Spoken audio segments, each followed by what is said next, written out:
Hello and welcome to SKB Shots. అహ్మదాబాద్లో GT versus DC. GT last match వాళ్ళు ఏం చేశారో అందరికీ గుర్తుంది. డీసీకి కూడా అద్భుతమైన ఫినిష్ అనేది లభించింది. వీళ్ళిద్దరూ కాసంత కష్టాల్లో ఉన్నారు, ఢిల్లీ మరింత కష్టాల్లో ఉంది. సో ఈ కష్టాల నుంచి ఎవరు ఇష్టంగా నష్టం లేకుండా బయటకు వస్తారనేదే ఈ మ్యాచ్లో మనం మాట్లాడుకోబోయే అంశాలు. So let's get started.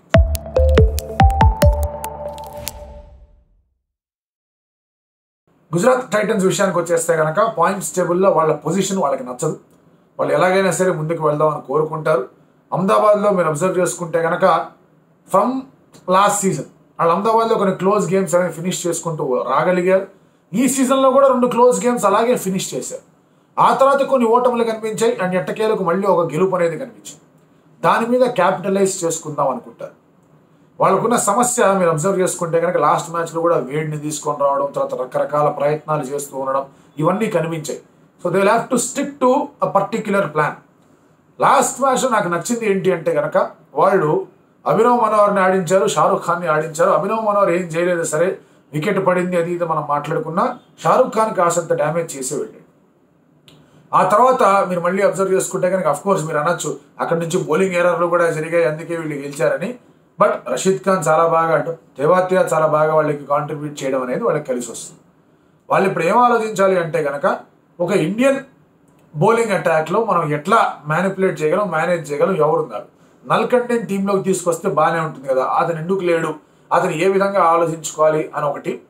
రెండోది if you observe Mohit Sharma 2-3 మ్యాచ్లో కాస్త రన్స్కి వెళ్ళాడు, అది మళ్ళీ వెళ్లకుండా ఉంటే బాగుంటుందని ఆలోచన ఇంకొకటి. Umesh Yadav did well. So Umesh Yadav ఉన్నాడు, మోహిత్ శర్మ ఉన్నాడు, వాళ్ళకి రషీద్ ఖాన్ ఎటు తిరిగి ఉన్నాడు వాళ్ళ దగ్గర, అందులో డౌట్ కూడా లేదు. నూర్ అహ్మద్తో వెళ్తున్నారు, నూర్ అహ్మద్తో వెళ్ళడం కరెక్టా కాదా అనే ఆలోచన పెట్టుకోవాలి. దానికి కారణం ఏంటి అంటే కనుక నూర్ అహ్మద్ ఒక ఫారినర్గా ఉండడం, తద్వారా బ్యాటింగ్లో కొన్ని ఆస్పెక్ట్స్ అనేవి కొంచెం అటు ఇటు అవ్వడం, ఇలాంటివన్నీ కనిపిస్తాయి. స్పెన్సర్ జాన్సన్, నూర్ అహ్మద్ అయిపోయారంటే అక్కడ మీకు రషీద్ ఖాన్ ఎట్లాగో 100% ఉండే ఫారినర్. సో బ్యాటింగ్లో మీకు ఒకే ఒక ఫారిన్ ఆప్షన్ అనేది కనిపిస్తుంది. అలా కాకుండా రిస్క్ అయినా పర్వాలేదు, మనం సాయి కిషోర్తో వెళ్దాం, బ్యాటింగ్లో 2 ఆప్షన్లు పెట్టుకుందాం అంటే వర్కౌట్ అవ్వచ్చు. లాస్ట్ మ్యాచ్ కొన్ని ఫోర్స్డ్ చేంజెస్ జరిగాయి వాళ్ళకి, బట్ ఈసారి చాలానే గ్యాప్ దొరికింది కాబట్టి I hope everybody is fit, fine, healthy. అలా ఉంటే కనుక డెఫినెట్లీ మిల్లర్ మామ లోపలికి వచ్చేస్తాడు. And it is not a bad idea to have Wade ఉన్నా కూడా వాళ్ళకి బాగానే వర్కౌట్ అవుతుంది. బట్ అగైన్ మీరు ఒకవేళ వేడ్ వచ్చంటే కనుక సహా ఉండకుండా ఉంటాడు, ఆ యాంగిల్ అనేది వాళ్ళు ఆలోచించుకోవాలి. బట్ వాళ్ళ కీ పర్ఫార్మర్స్ ఎవరు అని మనం మాట్లాడుకుంటే ఫస్ట్ మనం మాట్లాడుకునే పేరు శుభ్మన్ గిల్. గిల్ బాగా ఆడాడు అంటే కనుక వాడికి ఎటువంటి ప్రాబ్లం ఉండదు. ఎందుకంటే గిల్ స్టార్టింగ్ మాత్రమే కాదు, ఆ బ్రిడ్జ్ కూడా. ఓ తెవాతియా, ఓ రషీద్ ఖాన్, ఓ షారుఖ్ ఖాన్కి అద్భుతమైన బ్రిడ్జ్ ఇక్కడ శుభ్మన్ గిల్. శుభ్మన్ గిల్ ఎక్కువసేపు ఉన్నాడంటే రన్స్ కొడతాడు, మంచి స్ట్రైక్ రేట్తోనూ ఆడతాడు. అండ్ అలాగే కావాల్సిన స్కోర్ రావడానికి తన వంతు కృషి తన దగ్గర నుంచి కనిపిస్తూనే ఉంటుంది. సో తనకి సపోర్ట్గా మిగతా టాప్ ఆర్డర్ అనేది వెతుక్కోవాలి. విజయ్ శంకర్ ఓ 6 కొట్టాడు కదా అని అనే లోపల అతని కాంట్రిబ్యూషన్ చాలా తక్కువగా ఉంది. సో ఆ కాంట్రిబ్యూషన్ బౌలింగ్ పరంగా కూడా రాబట్టాలి, లేదంటే కనుక they can go for some changes. ఇది గుజరాత్ టైటన్స్కి సంబంధించింది. Now let us look at DC. డీసీకి ఫ్రేజర్ మెక్కాక్ బాగా ఆడడం, ట్రిస్టన్ స్టబ్స్ బాగా ఆడడం అనేది చాలా బాగా కలిసి వచ్చింది. ఇంకో విషయం మనం మాట్లాడుకుంటే కనుక వాళ్ళ బౌలింగ్లో ఎప్పుడైతే ముఖేష్, కుల్దీప్ వెనక్కి వచ్చారో ఆ బౌలింగ్ మళ్ళీ కాస్త సార్టెడ్గా కనిపిస్తుంది. మీకు గుర్తుందో లేదో 2వ మ్యాచ్లో నేను చెప్పాను, this bowling attack look sorted, వీళ్ళందరూ రెడీగా ఉన్నారంటే బాగుంటుందని. 3వ మ్యాచ్లో ఎలాగో చెన్నై మీద గెలిచారు, ఆ తర్వాత మళ్ళీ వాళ్ళకి ఇంజరీలు అవన్నీ కూడా వచ్చాయి. కుల్దీప్ యాదవ్ టీంలో ఉన్నాడు అంటే కనుక మిగతా బౌలింగ్ అంతా అతని చుట్టూ వర్కౌట్ కావచ్చు. సో వార్నర్, షా అండ్ ఆ తర్వాత మీకు మిచెల్ మార్ష్ ఎలాగో లేడు. And then you have Fraser McGurk at 3, Rishabh Pant at 4, Tristan Stubbs at 5. ఇది చాలా మంచి అటాక్ లాగా కనిపిస్తుంది. ఆ తర్వాత మీకు అక్షర్ పటేల్ at 7 ఉన్నాడు, లలిత్ యాదవ్ at 6లో పెట్టుకోవచ్చు, అభిషేక్ పురాన్ని ఒక ఇంపాక్ట్ సబ్గా కూడా వాడుకోవచ్చు. 8 దాకా బ్యాటింగ్ ఇక్కడ కూడా కనిపిస్తోంది. మీ టాప్ 5 ఇలా లాక్ చేసుకోవాల్సిన అవసరం ఉంటుంది. కుల్దీప్ యాదవ్, అక్షర్ పటేల్ ఎలాగో ఇద్దరు లెఫ్ట్ ఆర్మ్ స్పిన్నర్లు ఉన్నారు, చాలా చక్కటి బౌలింగ్ అటాక్ అది. ఆ తర్వాత ముఖేష్ కూడా ఉన్నాడు, కొంచెం రన్స్కి వెళ్తున్నాడు అనే ఆలోచన ఉన్నా Mukesh is a person to watch out for. India squad for world T20లో అబ్జర్వ్ చేసుకుంటే కనుక బుమ్రా తర్వాత ఇంకా ఒక ఫాస్ట్ బౌలర్ని కూడా లాక్ చేయలేకపోతున్నారు. బట్ ముఖేష్ ఆ లిస్ట్లో ఉన్నాడు.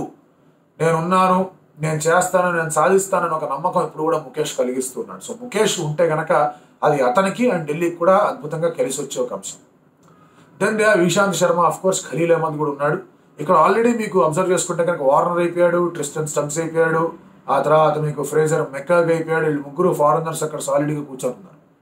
సో ఈ నేపథ్యంలో they have to figure out ఎవరన్నా ఉన్నారా, ఇంకేదైనా ఆప్షన్ ఉందా, మనకి ఏం చేసుకోవాలి, ఎవరు ఉంటే బాగుంటుంది. రకరకాల సబ్స్టిట్యూషన్స్ వాళ్ళు కాల్ఫర్ చేశారు, ఉన్నారు, వాళ్ళ దగ్గర ఆప్షన్స్ అనేవి కనిపిస్తూ ఉన్నాయి. సో అగైన్ మళ్ళీ ఇక్కడ ఆలోచించుకోవాలి అంటే కనుక దేర్ బ్యాటింగ్ అనేది వాళ్ళ స్ట్రెంగ్త్గా మార్చుకుంటే బాగా కలిసి వస్తుంది వాళ్ళకి. That is what they are relying on. అది అద్భుతంగా వర్కౌట్ అయ్యే ఒక అంశం లాగా నాకైతే అనిపిస్తుంది. So Delhi Capitals look more sorted than Gujarat Titans. ఈ విషయం యాక్చువల్గా మనం ఇద్దరు జట్ల ప్రివ్యూలు చేసినప్పుడు కూడా మాట్లాడుకుంటూ ఉన్నాను. దట్ జీటీ దగ్గర ఆ బ్రిడ్జ్ అనేది కాస్త ఇబ్బందికరంగా మారుతుంది. హార్దిక్ పాండ్యాస్ ఏదైతే ప్రెసెన్స్ ఉండిందో జీటీలో, అతను వెళ్ళిపోయేసరికి ఒక Indian allrounder who can bat and bowl ఆ ఎక్స్టెంట్లో ఎవరు లేరు. అందుకే మీరు అబ్జర్వ్ చేసుకుంటే జీటీలో అజ్మత్ని ట్రై చేశారు, then they got in Kane, అది వర్కౌట్ కావట్లేదు. సో సమ్హౌ ఆ బ్రిడ్జ్ అనేది సరిగా వర్కౌట్ కావట్లేదు. Heavily dependent on openers GT. ఇక్కడ మిడిల్ ఆర్డర్ స్ట్రాంగ్గా ఉంది. సో ఇక్కడ GT bowling versus DC batting అనేది ఈ కాంటెస్ట్. సో ఆ రకంగా మనం బ్యాటిల్ మాట్లాడు Rashid Khan versus Rishabh Pant.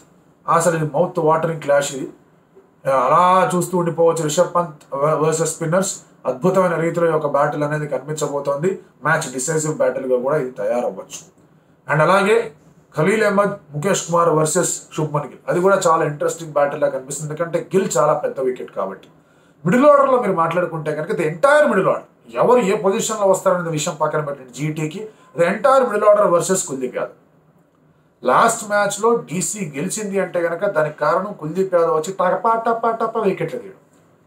Stoinis wicket తీశాడు, పూరన్ వికెట్ తీశాడు, రాహుల్ వికెట్ తీశాడు, ఎవ్రీథింగ్ ఇన్ 2 overs. అంతే ఫసాక్. ఇంకా లక్నో మళ్ళీ తేరుకోవాలి. ఆ తర్వాత ఫ్రేజర్ మెక్కాగ్ బాగా ఆడేశాడు, రిషబ్ పంత్ బాగా ఆడేశాడు, అద్భుతమైన రీతిలో ముందుకు వెళ్ళిపోయారు. సో అలాంటి ఒక ఆస్పెక్ట్ అనేది ఇక్కడ కూడా కనిపిస్తుంది. టాస్ గెలిచాక ఏం చేయాలి అనేది ఇట్స్ అన్ ఆబ్వియస్ క్వశ్చన్. కొంతమంది ఫీల్డింగ్ అంటారు, కొంతమంది బ్యాటింగ్ అంటారు. డీసీ విషయానికి వచ్చేంత వరకు ఆల్వేస్ వాళ్ళు బ్యాటింగ్ ఫస్ట్ చేస్తే బాగుంటుంది అని. బట్ లాస్ట్ మ్యాచ్ వాళ్ళు ఫీల్డింగ్ చేశారుగా, ఆ ఆలోచన ఉంటుంది. కుల్దీప్ యాదవ్ అటాక్ చేస్తే బాగుంటుంది, జీటీ దగ్గర సరైన రీతిలో బ్యాటింగ్ లేదు అని. అండ్ అది కరెక్ట్ కూడా. ఎందుకంటే ఈ క్లోజ్ గేమ్స్ అన్ని జీటీ చేసి ఎట్లా కొట్లా విజయాలు సాధించేస్తారు. అదే వాళ్ళని కొంచెం రెస్ట్రిక్ట్ చేయగలిగితే కనుక వాళ్ళు బౌలింగ్ మీద కాస్త ప్రెషర్ పెట్టచ్చు అనే ఆలోచన కూడా ఇక్కడ ఉంటుంది. But on the flip side మనం మాట్లాడుకుంటే ఐ వుడ్ ప్రిఫర్, ఒకవేళ నేను కనుక ఆ పొజిషన్లో వాళ్ళ అనలిస్ట్గా ఉన్నాను అంటే కనుక I would prefer batting first. సరే పిచ్ మరీ కొంచెం స్లో అయ్యి రాత్రికి ఇంకొంచెం బెటర్ అవుతుందంటే అది obvious choice fielding. But pitch ఒకేలాగా ఉంటుంది, కండిషన్స్ ఒకేలాగా ఉన్నాయంటే కనుక batting first is a better option. So conditions బట్టి చూసుకోవాలి. మంచి వికెట్ వస్తుంది నా ఫీలింగ్. మరీ స్లో పిచ్, మరీ స్పిన్ పిచ్ ఎవరు ఇద్దరికి నష్టాలే. ఇద్దరి దగ్గర క్లాస్ స్పిన్నర్స్ ఉన్నారు. ఇక్కడ రషీద్ ఖాన్ రూపంలో అద్భుతమైన స్పిన్నర్ ఉన్నాడు T20 ఫార్మాట్లో.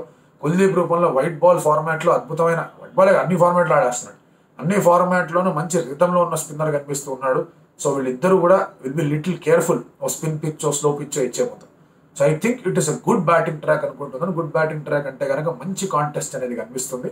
అండ్ ఈ కాంటెస్ట్లో ఒకవేళ డీసీ గెలిచిందంటే ఇంకా పైకి వెళ్ళి వాళ్ళ హోప్స్ అనేవి తయారవుతాయి. జీటీ గెలిచిందంటే they have 4 and they will be challenging. So favourites ఇందాక అన్నట్టుగానే DC will start as favourites. But let us see ఏం జరుగుతుందో, జీటీ ఏం చేస్తారో చూద్దాం. మీరేమనుకుంటున్నారో తెలియజేస్తూ ఉండండి. ఒకటి మాత్రం గ్యారంటీ, స్పిన్ బ్యాటిల్ అనేది మాత్రం అదిరిపోదు. అటు రషీద్ ఖాన్, ఇటు కుల్దీప్ యాదవ్ బౌలర్స్కి, అలాగే స్పిన్ బౌలర్స్ అంటే ఇష్టపడే వాళ్ళకి మాత్రం this is a contest to watch.